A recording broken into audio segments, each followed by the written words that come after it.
Let's take a look at some of the common administration tasks for a subscriber mailbox. So let's just pick one random here. Okay, on the first page, as we saw earlier, is pretty much everything you're going to need to have to deal with this mailbox. This is where you can put in more devices. Remember, the important public numbers are just devices. This is where you'll see they're members of distribution lists or groups. I can assign a group from here by simply clicking the assignment button and then selecting a group. Now remember, we haven't quite got into groups yet. They have two functions. One is to differentiate on the display, which we'll see here, by group. So you can sort things by group in order to make it a little bit easier to manage. It also helps with a thing called differentiation.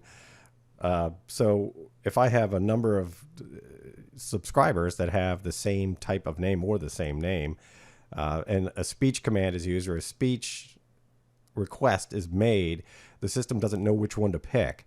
So it will come back and it will ask you, did you mean like Forrest Gump help desk or Forrest Gump whatever department?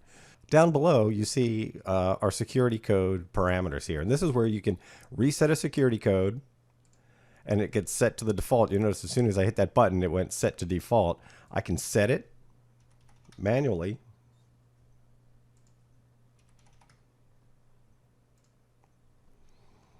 And then I can also force security code reset. So if I reset that for a subscriber, I could click that box and make them reset it.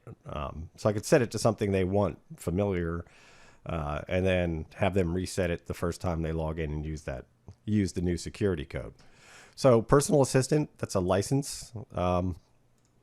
That's for some of the more advanced features. Do I want a setup tutorial required? This is the other thing that I can do to a mailbox. If I select that, the next time they log into their mailbox, it's going to force them to record their greeting and force them to record their name and put in a new security code.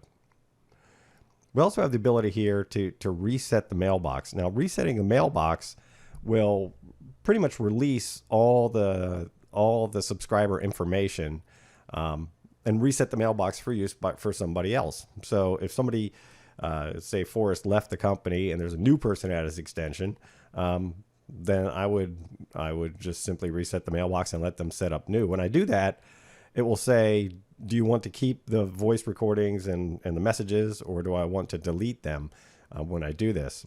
I'll just cancel out of that because this mailbox is okay. Now, in reality, if Forrest were to leave the company here, what I probably would do is set the mailbox to not enabled. The other option is on the features tab to say accept messages and say never. So you could reset the mailbox, just basically turn it off and wait for the next person. Once they're hired, I guess, reset the mailbox and then assign the new person's information. You'll also see a key down here that says revoke authentication tokens. Well, these are used for primarily our mobile application. What we do is once you log into your mobile client, we issue you a token rather than having you have the password stored on your device or have you log in every time. So if you lose the telephone or they lose the device, you can come in here and revoke that token so that whoever picks up the phone cannot automatically get into their CXE mailbox. The other thing you might end up doing, and I've seen this happen a number of times, is you're going to swap two different users. And really, you don't have to delete them and then recreate them, although you could.